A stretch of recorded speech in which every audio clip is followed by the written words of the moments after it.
Artii biyya halkan gisee meeqaa hojii bula akkasii mufeetanii maal jechuudha waa'ee maatii keetii akkam goote maalii jettee maal yoo isinitti himne maal fedhu waa'ee isin duratti fuudha gaabdu amma mushurraan fuudhanii manatti hin galantuni mushurraan gadi baatee taaptaabii naa godha laayikii naa godha naa itti guuta naa hir'isa maarroo naa godha ka jaarsi taa'eedha kuni maali beektani rakkoo jaarsa dayyuus yookaan jaarsa mallaqaaf fuudhe jaalalaaf osoo hin taane agarsiisaa jechuudha obboleessa kiyya habiibii.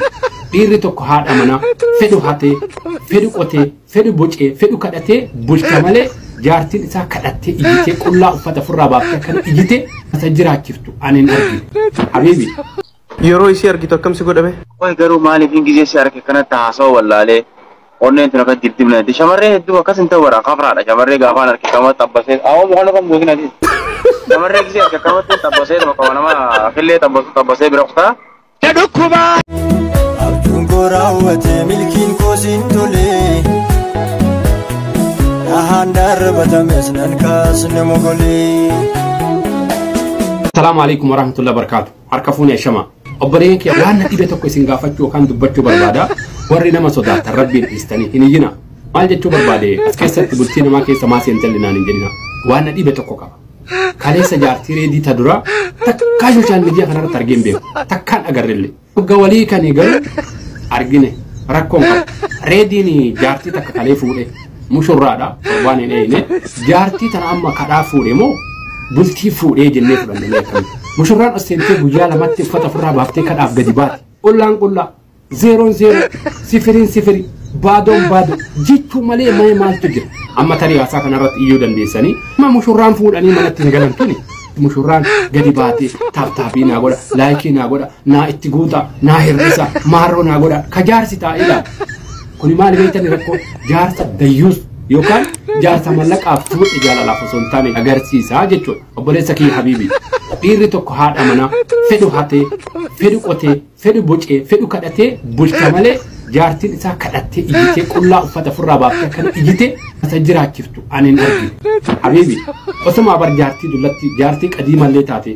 jaartii ilmoo qabdullee taate jaartii dura waliin turtellee taate akka duraatii waliin deemtanii rakkoo miti mushurraa fuutee galteeni osteensifte kuni ragaa sirratti ragaa tokkoffaa mallaqaaf fuute malee jaalalaaf hin fuute jala murree walitti maree rabbi malee nama sodaannu nuti abbaa feete yoo taate dhugaarratti simatti himnala jaartiin kee asirratti mushurraa fuutee gadi baastee asirraa iyyisiiftu ati dadhabaa jedhamta siin baana reedi biraan naagaa viidiyoo kana ani gaazexeessaan keessa irra diban beeku dhugaa jirtu kallatti masitti namni kenna dhugaa irratti nama duuluu dhiisee dhararra namarra duula amma narratti akka duultan hin beeku garuu duuluu miti waan feetan yoo fidda dhugaa jirtu akkanumatti isinitti himan rabbi malee nama sodaannu waan ta'eef kanaaf habiibi jaartiitii olteeffadhu manatti jaartiitii akka shari'aatitti rabbiin kaayyamu si qofaafi malee nama miidiyaa shayxanaaf jinniif insi miidiyaa hundaarraan hayyamne habiibi maali kun zabanni bubbee zabanni qullaa zabanni 00 zabanni 0 amalee hin jenne shaytichi sheekroobe galatoon sheekroobe kanaaf obboleessa kiyya mubaarak sammaa iddoo si kabajaa obboleettii teetii na jalaatu itti obboleettii tiyya jettee akkanarratti hin duule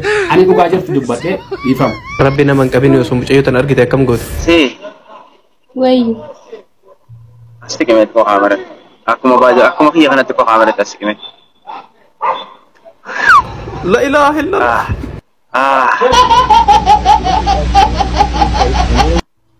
Yeroo isii argitu akkamsi godhame?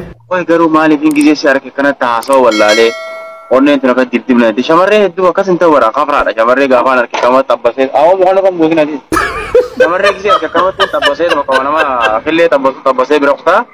Dhukkuba. Nama khiyyaa. Naamattani. Amachii osoo hin taane jaartiin keessa qotte janiituma na gaafatanii ni jirtiin jeengaa. Aramoo liiga akkuma ajaa'ibaa seente dhufte. La ilaha illallah. Xiyyaa afaan hin qabattu. Sheeriin godhi wallaahi nama sani sheeriin godhi. Ilaalu laala gorore. Nama sheer goona siin jaani atis. No faamilitti sheerii gochuufi maali anaa kee maaliif hafuura darbita? Maal gootanii xaartan namni sheer godhee godhuu baate an dalagaan kiyya maali ani biraan isinii gaa.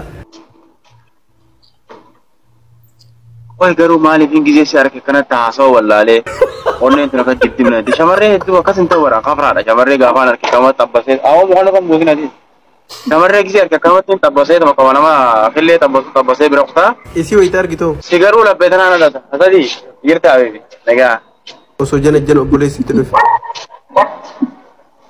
Allah Amzaa Labbeen tunis gitaara waan Andu'aalam Goosaa gitaara dha'u jira fakkaata. Anaake.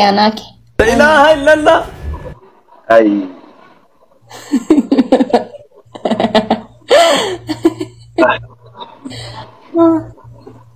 Si. Wayyu. Aslikimet ko kamera. Akkuma kiyya kanatti ko kamera aslikimet.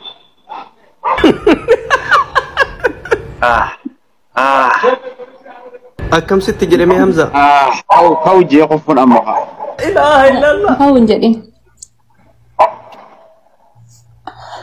Ani bar. Oi. Yoom sirreessi namaan san. Waan kam? Maaliif keppii fuudhan ati? Ana bicha keppii isaa ka fuudhu. Keppii tiyyamu osoo arra guyyaa arraa dhufte. Riikardii addunyaa taara namni tokko galmeessu dadhabe sii galmeessa akka harkaan fuutee seenaa ajaa'ibaa. Bakka gaarii kaawwan kaa'uuf kaan. Aha bakka gaarii jechuun. Ay Mr. Hamza lapheen jabdeerra. La ilaha illallah. Ay. Bakka bareetti si kaa'u. Awwa suuqiin lana raaga. Yaartii biyya halkan gisee meeqa hojii bula akkasii mufeetanii maal jechuudha waa'ee maatii keetii akkam goote maalii jettee maal yoo isinitti nimne maal fedhu waa'ee isin duratti fuudha gaafdu ammallee hin deebisanii fi hin gaafii takka hin deebisanii